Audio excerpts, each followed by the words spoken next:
Welcome back! Today we are looking at an experimental study that digs deeper into leaders' unethical behavior and how this can influence the ethical choices of their employees. This study is how leaders influence unethical behaviors within organizations by Amore, Garofalo and Guerra, published in 2023 in the Journal of Business Ethics. Now imagine you are an employee. One day you notice your managers hiding losses and inflating profits to make the company look stronger than it really is. Would you also inflate your own performance? But now, imagine you are instead the leader. You have a choice. Report the financials honestly or manipulate the numbers to boost the company's stock value. What would you do? This is exactly what this paper explores. 1. Do workers follow the good or bad example set by leaders? And 2. Do leaders themselves choose ethical reporting when they have the option? The motivation of this research comes from the growing number of corporate scandals, as for example Enron, WorkCom, FIFA and Parmalat. Now, these scandals have shown that organizations where leaders hide or misreport information generate unethical behaviors which spread within the company and can damage financial performance. Now, there is an extensive literature on managerial styles, which suggests that leaders play a significant role in fostering accountability. The methodology commonly used in this literature is the CEO turnover. But recent contributions have challenged this methodology. Why? Because CEOs' replacements are endogenous events, meaning CEOs are often replaced in conjunction with other unobservable events and multiple adjustments that can simultaneously affect the firm's disclosure policy. And so this makes it impossible to identify the causal effects of the leaders. Another complication is that archival data are mostly at the firm level. And so also this makes it impossible to observe the specific individual level mechanisms. Amore, Garofalo and Guerra address these issues using a controlled lab experiment to explore individual level mechanisms. How? Via randomized assignment of the role of leaders and workers to groups, and second, exogenous treatments to establish causal effects. Now you might be wondering, what's new here compared to the experiment by Dad and colleagues we have seen in the previous unit? And this is a very good question. Now, this study shifts the focus from analyzing directly the cheating to exploring a key factor behind it, that is the reporting method. Certain reporting methods allow discretion, create room for individual misbehavior, while others, like third-party reporting, limit or eliminate the potential for cheating. And this distinction is important because in real life, we often only see the choice of the reporting system, not the cheating itself.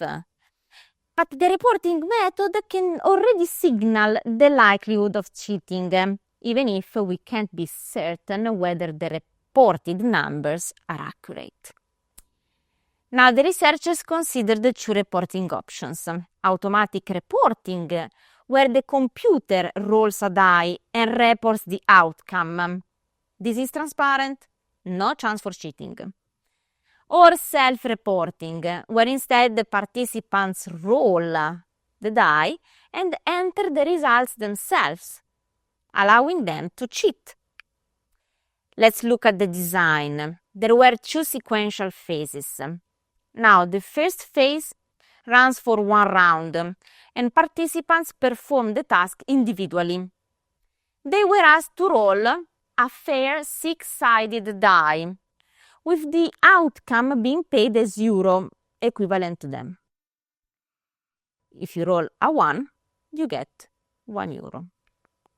Before rolling the die, each participant can choose if to report the result by either rolling a virtual computer die and let the computer automatically report the outcome, or rolling a physical die and self-reporting the outcome. Here, cheating is possible, undetectable, and profitable. Now, this first stage gave researchers a baseline for each person's individual behavior. The second phase runs for 10 rounds in a group setting. So here, participants were randomly assigned the roles of leaders and workers and clustered them in experimental firms with 1 leader and 3 workers. The steps for each round are the following. First of all, the leader is mandatory assigned to or can voluntarily choose if automatically or self-report earnings. Second, the workers are informed about whether the leader's reporting method was mandatorily assigned or voluntarily chosen, and which reporting method has been assigned or chosen by the leader. Then the workers choose their reporting method, which is only visible for the leader. Next, both the leader and workers roll their own die, and the leader is then informed about on workers' reporting choices and the group final payoff. In a treatment, the leaders could also reward or punish workers based on their reporting choices. Okay, so what's the result? First, workers are only affected by leaders that voluntarily choose automatic reporting and that exercises economic incentives. So here there's a sort of leaders disciplining effect, not so much a leading by example. And the second result is that most leaders do not opt for automatic reporting in the first place. They often choose self-reporting and punish workers who rather chose automatic reporting. This in the literature is called ethical free riding. So ethical leaders willingly keep their hands clean while maximizing profits. Now, collectively, these results reveal a dual role of leaders in spurring ethical behaviors within organizations. On the one hand, workers behave more ethically if their leaders make ethical choices.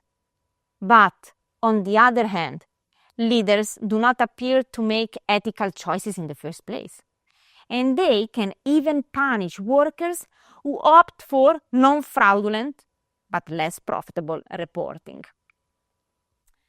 So this emphasizes the need to rethink the predominantly positive theories of ethical leadership and warn organizations about the importance of recruiting the right leaders, those more inclined to ethical practices. Now, like all research, this study has its own limitation. But instead of listing them here, I'm leaving it up to you. Think critically. What do you see as the potential limitations of this research? What extensions could be explored in future research? Now you have all the tools you need to evaluate this study critically. The floor is yours. It's now up to you to add your own contribution to this field of research.